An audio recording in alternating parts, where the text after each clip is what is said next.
The National Broadcasting Company, in conjunction with the Fund for Adult Education, presents Democracy in America by Alexis de Tocqueville.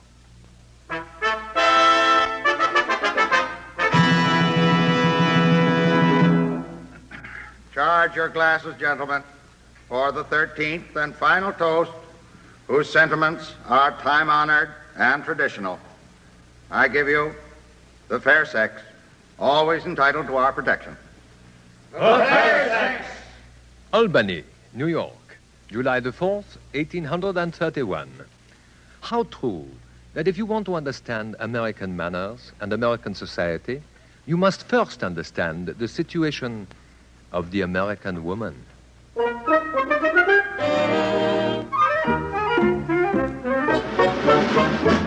Any woman is a lady. A study in American manners.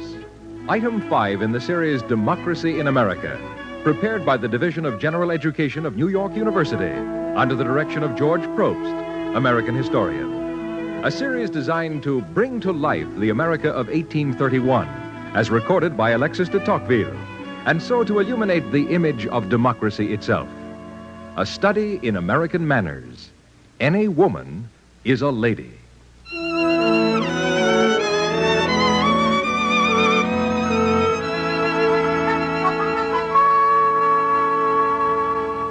Beaumont and I had not been in America long before we noticed that the first and most intense passion that is produced by equality is the love of that same equality.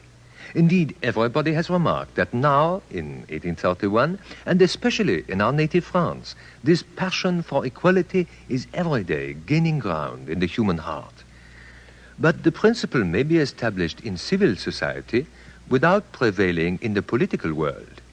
In America, there is a good deal of both, and the signs of both are to be found everywhere in society. One class, one price. But the best cars are, of course, reserved for ladies and folks with them. The roughest character understands that a lady, and I need hardly tell Frenchmen that any woman is a lady, has an absolute right to the front seat at the show, the head of the table, the best cabin, and so forth. Rich or poor, mistress or maid, those are her rights as an American female. And mark this, one lone female, old or young, pretty or ugly, may travel from one end of the United States to the other and find nothing but respect from every man she meets.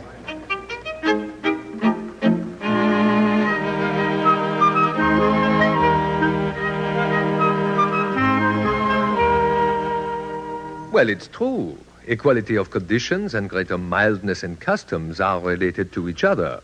So I certainly can't admit that there is nothing commendable in the manners of a democratic people. In a democratic age, men rarely sacrifice themselves for one another. But they do display general compassion for the human race. Only because of equality, Tocqueville. The same man who's full of humanity towards his fellow creatures when they're his equals becomes insensible to afflictions as soon as that equality ceases. Ah, but wait, Beaumont. There are servants in American society, and they are well treated. How do you explain that? They aren't even called servants. What do they call them? The help. They don't call them servants because they don't think of them as servants. Not as we think of servants in France. In a democracy, at any moment, a servant may become a master. The servant is therefore not a different man from the master. They talk familiarly to each other. They eat with each other. To give a man a tip would insult and humiliate him. One evening, gentlemen, I was at the house of the president of Harvard University. We were waited on at tea by the butler, one of the president's help, who's also a major of the militia. Now, on cavalry days, when guests are invited to dine with the regiment, the major dresses in his regimentals, takes the head of the table, and has the president of the Harvard at his right hand. And there is no embarrassment? Not a bit on either side. And when the toasts are over, he goes home, takes off his regimentals, and waits on everybody at tea. And still no embarrassment. For all honest callings are honorable. That, gentlemen, is democracy.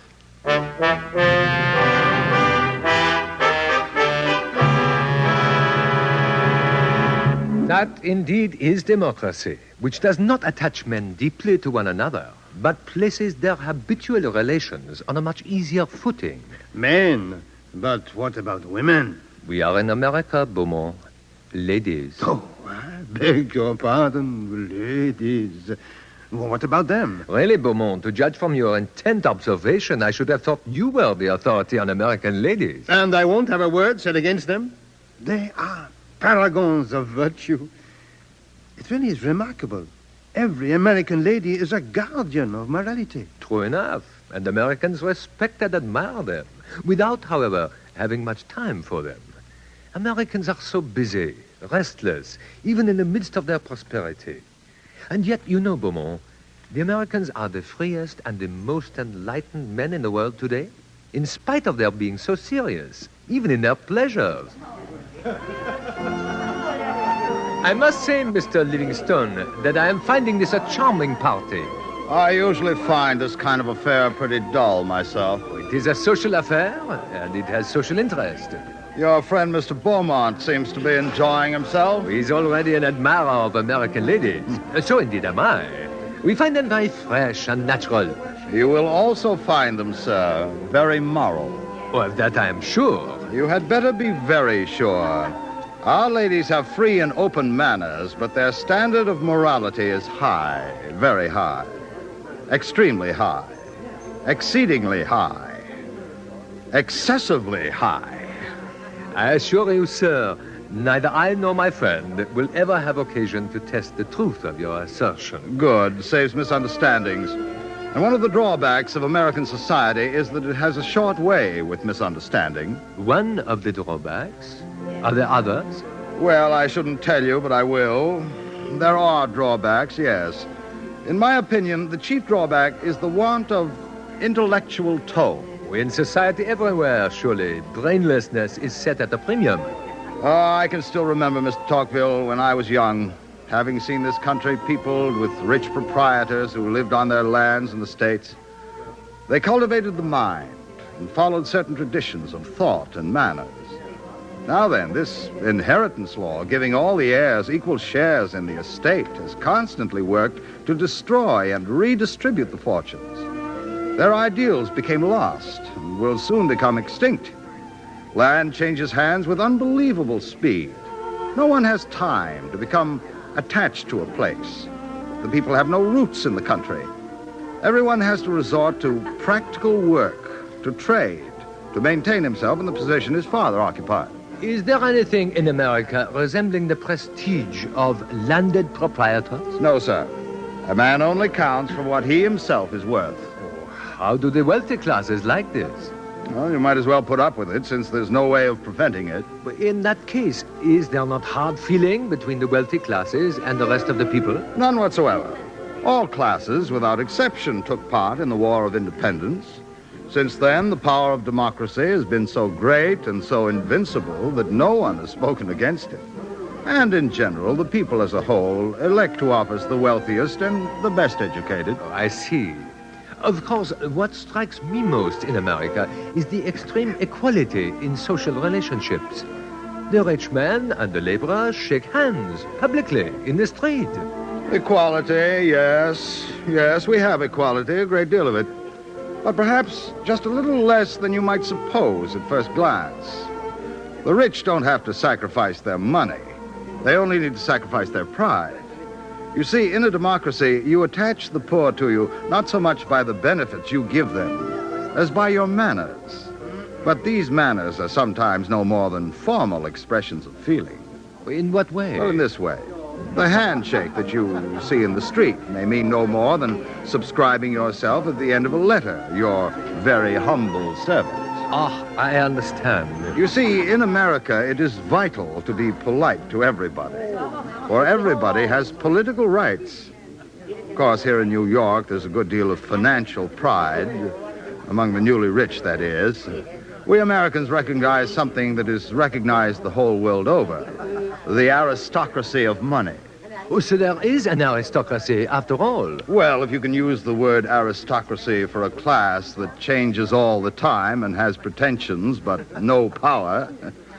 Now, sir, let me press you to some punch. Shall we move into the other room? The horses ran away. No, I will not argue about this anymore. Ah, hello, Beaumont. What have you found out now? Opinions in a democracy are by no means unanimous. And you? That the ladies are charming. And virtuous. Oh, that is the greatest part of their charm.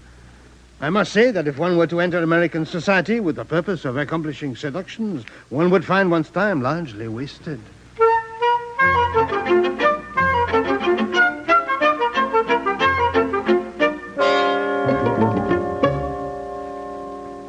American society, then, has several aspects.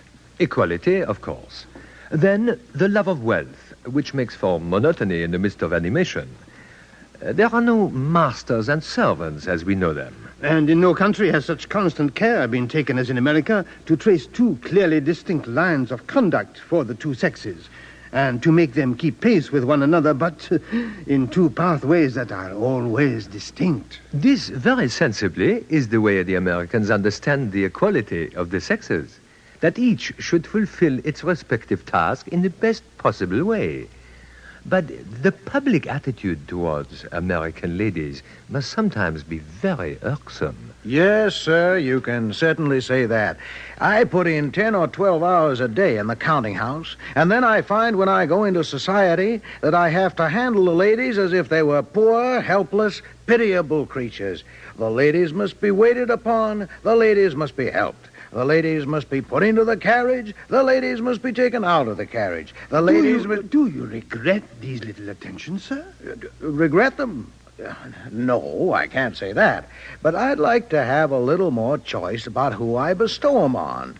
You hardly ever get a chance of making yourself agreeable to a particular individual, you know. You just have to worship the lot, wholesale. But as you describe it, the adoration consists of a sort of polytheism in which no particular goddess has a temple dedicated to herself alone.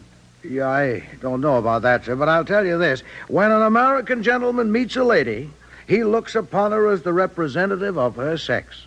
And it is to her sex, not to her own peculiar, amiable qualities, that she is indebted for his attention.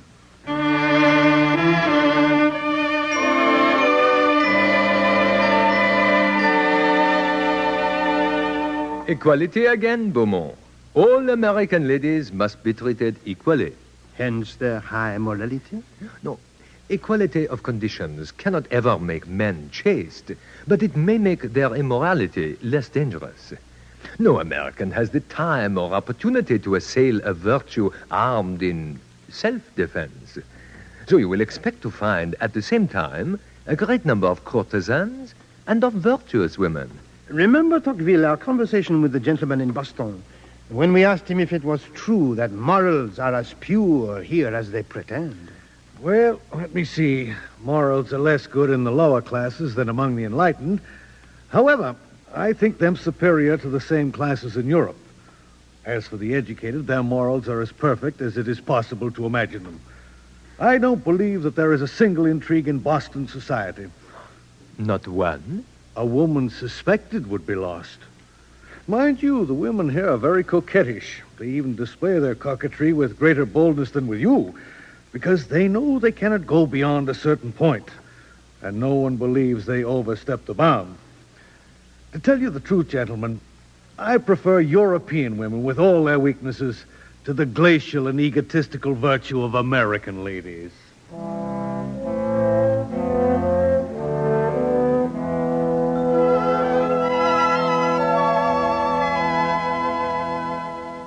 How do these young women learn to be so virtuous? What is their education like? To begin with, of course, paternal authority is strangely lacking. Whenever we hear of elopements, public sympathy is almost always with the daughter and against the father. An American girl has scarcely ceased to be a child when she already thinks for herself, speaks with freedom, and acts on her own impulse. But the education of young girls is not without its peculiarities, as you would know if you were to hear a group of ladies talking. Listen to that piano. Surely that girl knows nothing about music. She's been practicing that same piece ever so long. That's a fact. My daughter went to the same school with her. And except for astronomy and trigonometry, Susan beat her in everything. Susan can play the storm. And her music master tells me when a young lady can once do that, she can do anything. Oh, Ma. And she's doing just as well in history. How far far have you got with it, Susan? About 2/3 through with the book. But how queer you talk, Ma. Pray, madame, what boarding school is it your daughter went to? It's kept by the Mrs. Jones, 3 miles from Albany. And what branches are taught in that school? Susan, you tell the gentleman. We had reading, writing, spelling, arithmetic, grammar, geography, history, maps, the globe, algebra, geometry, trigonometry, astronomy, natural philosophy, chemistry, botany, mineralogy, geology, and zoology in the morning. And dancing, drawing, painting, French, Italian, Spanish, and German in the afternoon. Greek and the higher branches of mathematics were only studied by the tall girls. How many masters were there for teaching all that? Oh, the 2 Mrs. Jones teach everything. They wouldn't allow a gentleman to enter the house. I know this to be a fact, and that's the reason their school is so popular. It is principally on the score of morality I sent Susan there. And what is the usual age of the young ladies? Oh, they take them from the age of 5 to the age of 18. Well, madame, I trust that your daughter will marry a gentleman capable of appreciating her education. And yet it is so difficult to judge of men in these times. There was not one girl of 10 of my acquaintance knew a word of Latin and mathematics. And yet we all married respectable men. But they say this is the progress of education. And I don't wish Susan to be inferior to other girls. Boys don't cost half as much. They learn everything they want at the counting house. And what they learn there sticks to them as long as they live.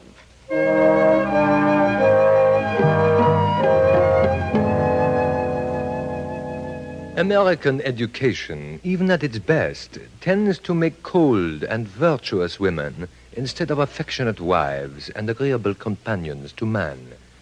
Society may be more tranquil and better regulated, but domestic life often has fewer charms. These, however, are secondary evils, which may be braved for the sake of higher interests. A democratic education is indispensable to protect women from the dangers with which democratic institutions and manners surround them. But then, in America, the independence of women is irrecoverably lost in the bonds of matrimony. But surely there are compensations. Increased attentions from their husbands? No. We businessmen have no time for cooing.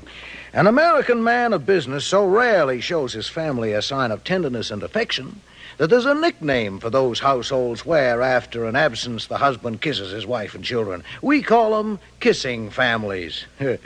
Generally, of course, the first objective is trade. Everything else is subordinate. However, we don't have too many disappointments. You mean unhappy marriages? That's right. You see, suppose one of our young men marries a woman whose tastes and character are essentially different from his own. Well, in our way of life, he may never know it. The points of contact are so few, the sphere of action of each party so well defined by custom and law, and the occupation of the man outside the house so constant that he may become the father of a large family and die without finding out his mistake.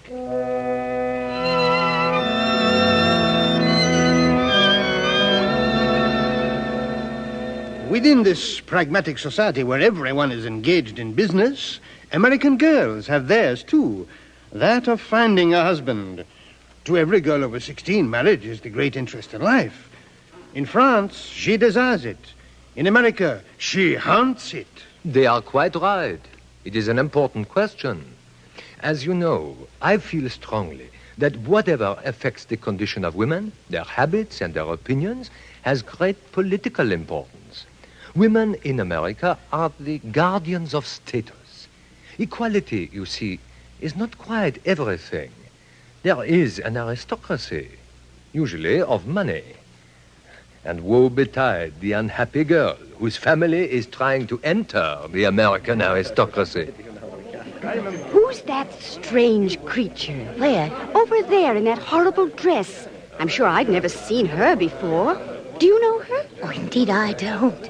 Wonder how she got here. Don't stare at her too hard. She'll blush. Why not? I'm sure that material's not worth 75 cents a yard. And who's that unlicked cub that's with her? Heaven alone knows. I dare say just come from the woods. With his mouth full of tobacco. I hope she isn't going to dance. If she does, I shall leave the room. I shan't stay either. Let us look no longer on this tender victim of fashionable society. She is now only serving her apprenticeship, but she will soon rise to the rank of an ancient in the clique and then treat every newcomer in precisely the same manner she is treated now. But status in society has another aspect, which we saw at its height in a theater in Baltimore. When we first entered, I was surprised at the care with which the spectators of white skin were distinguished from the black faces. I see. In the first gallery are the whites, in the second the mulattoes, in the third the Negroes. You must realize, sir, that the dignity of the whites requires this sort of classification. Tocqueville, look. Where? In the mulattoes gallery, over to the left. An extraordinarily beautiful young woman, and surely she's white. Oh, I see her. That woman is colored. Colored? She is whiter than a lily. She is colored. The tradition of the country establishes her origin, and everyone knows that she numbers a mulatto among her ancestors. But a little nearer the center, in the whites gallery, surely I see a face that is at least half black. Now, what is she doing there? The lady who now attracts your attention is white. White? Well, her complexion She is white. The tradition of the country says that the blood flowing in her veins is Spanish.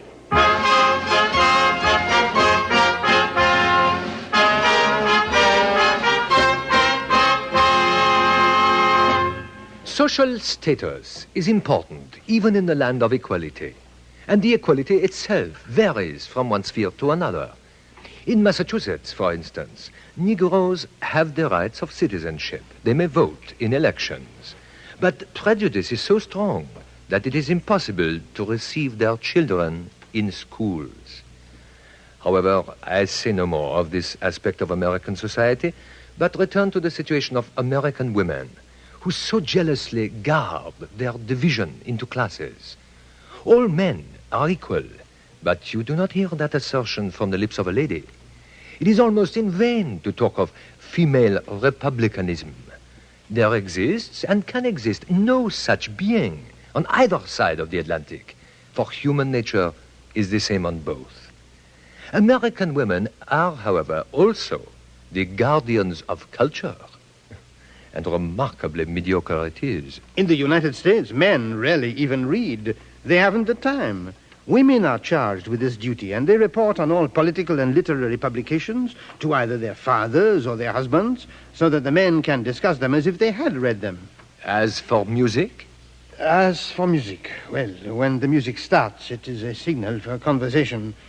And this is very understandable when you have heard a certain amount of American music.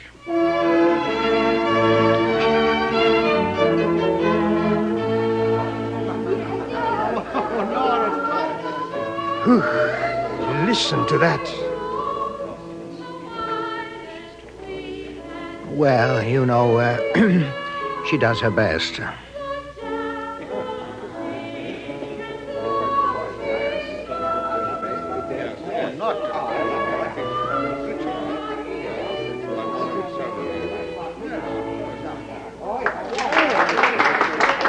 But how is it possible to applaud such singing as this?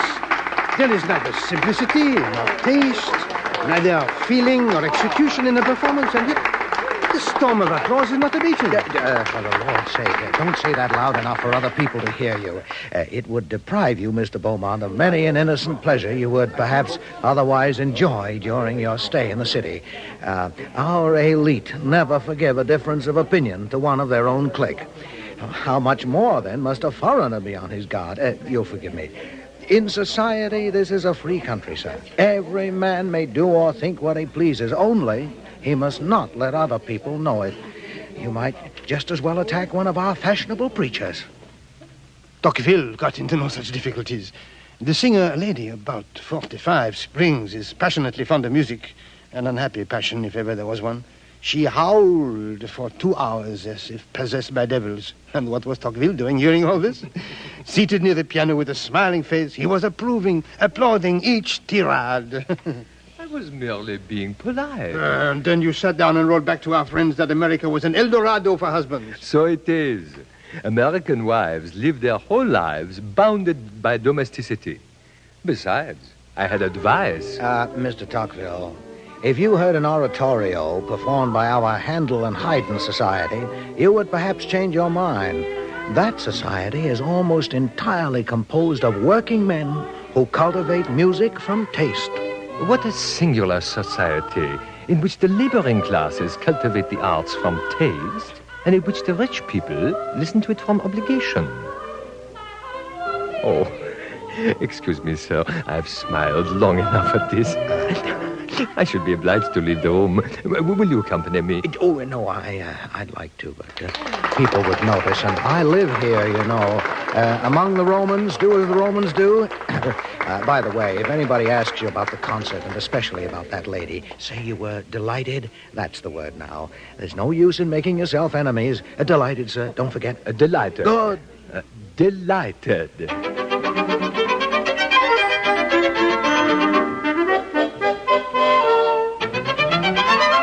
That was my advice, and very sensible, too. And what did you really think, Tocqueville? I was delighted. That's the word, Beaumont. Delighted. After all, they are a serious nation, not given to frivolity. How can they cultivate taste? Not for a while, at any rate. Tocqueville, you are cynical. I assure you I am not. American society is a very remarkable thing, and its cornerstone is those very remarkable American women, the guardians of class, of culture, and above all, the guardians of morality. Men and women are both considered beings of equal value. And as for myself, though I do not hesitate to avow that the women of the United States are confined within the narrow circle of domestic life, and their situation is in some respects one of extreme dependence, I have nowhere seen women occupying a loftier position. And if I were asked, finally, to what the singular prosperity and growing strength of the Americans ought mainly to be attributed, I should reply to the superiority of their women.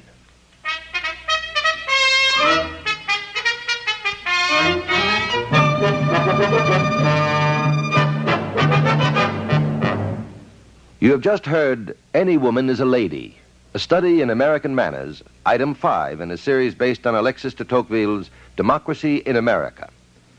This series, presented by the National Broadcasting Company, was prepared by the Division of General Education of New York University under the direction of George Probst, American historian. Produced in the studios of the Canadian Broadcasting Corporation by Andrew Allan.